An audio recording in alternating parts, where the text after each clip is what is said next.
you'll find with an open mind, you may be surprised. Okay, then we've got somebody in Queens. Sid, seems like. Oh, it's Sid, right. Sid in Queens is first. Yes. Hello? Hi. Hello. You're on. Oh. Hi. No, my name is Caesar. Oh, okay. Caesar. It's my Okay. email name. Well, you guys can hear me, right? Yes. Yeah, we can hear you great. Oh, okay.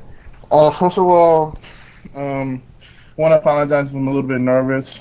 So, That's all right. Okay. You're just going out to a bunch of idiot atheists on the internet. Yeah. Wonderful. We love our fans, and we love us, and we love atheists. Yeah. I'm a terrible that's PR one of the person. reasons why I call, because I have no atheist friends to debate with, so Okay. you know, Okay. I can try it out here, and this is my third time calling. Okay. And actually, I'd like to talk about a subject that I'm kind of surprised isn't talked about often in your show, which is the near-death experience. Okay. All right. Yeah, and the near-death experience is something like of a hobby of mine. I really know on it a lot. Just nothing serious. So I know a bit about it.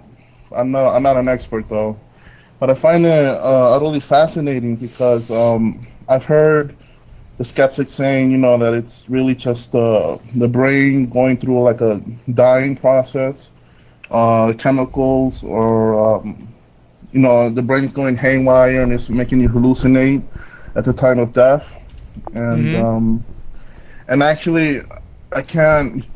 Sorry, no one can actually. I can't say yes or no. That's what's really happening. But when I look at the actual experience, it kind of points to a direction where that's not what's happening at all. That has nothing to do with the brain or any material explanation in that way.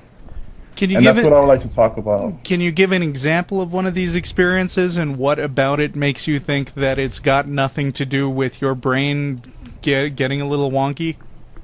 Yeah, there's so many, but like the most, I don't know if it's the most famous one. It's the one with Howard Storm. I don't know if you heard of the guy.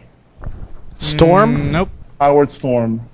Yeah, he used to be a professor of art. I forgot which university, but I seen him being interviewed several times, so I know his particular ND experience pretty well.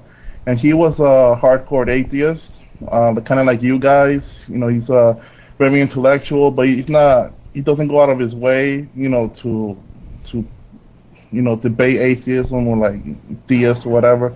But if somebody comes up to him and talk about atheism, theism, he's totally an atheist. So, he totally does not believe in God or religion.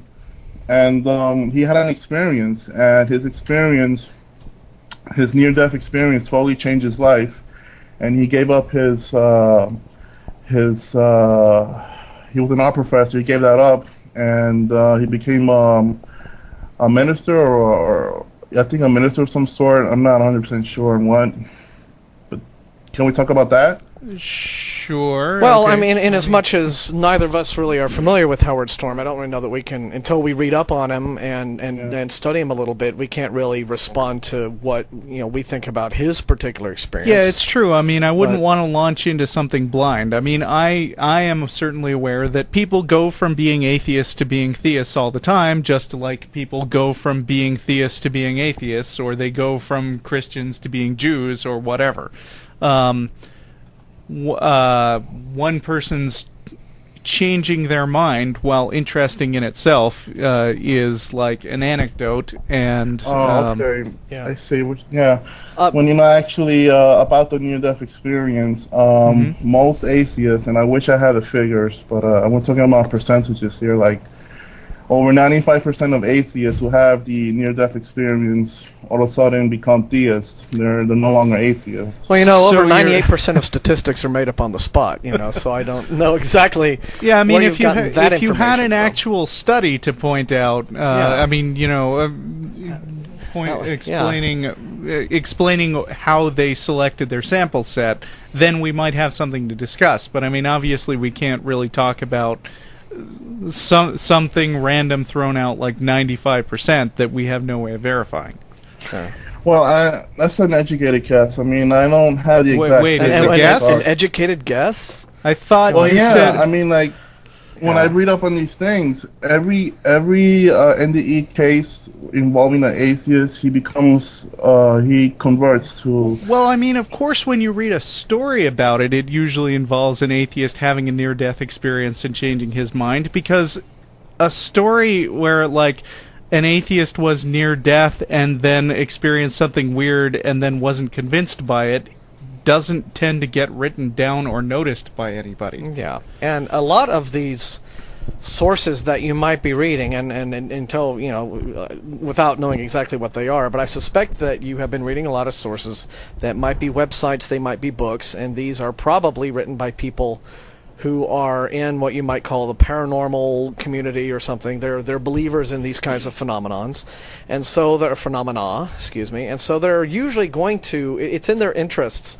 The converting the skeptic theme is prevalent in a lot of stories about whether it's ghosts or UFOs or the Loch Ness Monster or this or that. You frequently find stories being told about, sometimes people will just say it themselves, like, I was a total unbeliever until this happened to me, and now I've changed.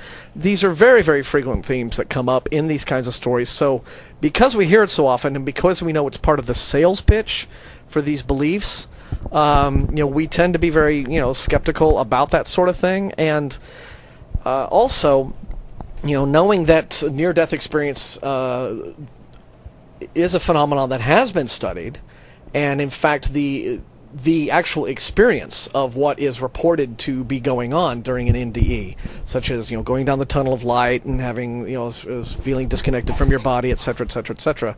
These feelings have been artificially induced, okay, by stimulating the brain, right? I mean, it's that's something we can talk about. Yeah, so it's been done. It's kind of known to be some sort of brain phenomenon, right? Also, another thing that this illustrates is basically that that a lot of times conversions happen under emotional duress. I mean, frequently when a question that we get thrown at us frequently is, why did you become an atheist? Did some big major traumatic event happen to you? And usually the conversion from theism to atheism happens over a long period of time with a long period of self-reflection, because there's no like sudden emotional flash that happens. When somebody has a very when somebody has a very sudden traumatic emotional experience, that's the time when you're least likely to get accurate information out of that person. So I mean, even if 100% of the people who converted, who experienced these things, wound up converting, it wouldn't actually demonstrate that they were right. Yeah, that there was some real phenomenon going on. You'd have to test it. You'd have to find some way to test it kind of independently, and base your results not just on, oh, well, this happened to me and it changed my life. All that proves is that something happened to a group of people, and their response to it was they changed their ways. Right. But we still don't know exactly what it was that happened. It could just be a brain chemistry phenomenon, or it could be some sort of external phenomenon that yet we can't determine. Also, I'd be curious to know if all of them converted to Christianity. I mean, if you experience this in a predominantly Hindu country, do you suddenly have this revelation like, oh wait, this Jesus guy that I heard once a really long time ago is the answer? I know that now from the thing, from this experience I just had. Yeah, do people have NDEs and then become Zoroastrians? It's very interesting that no matter where you find conversion stories taking place, it usually tends to be a conversion to, stroke of luck, what just happens to be the majority religion of that culture anyway.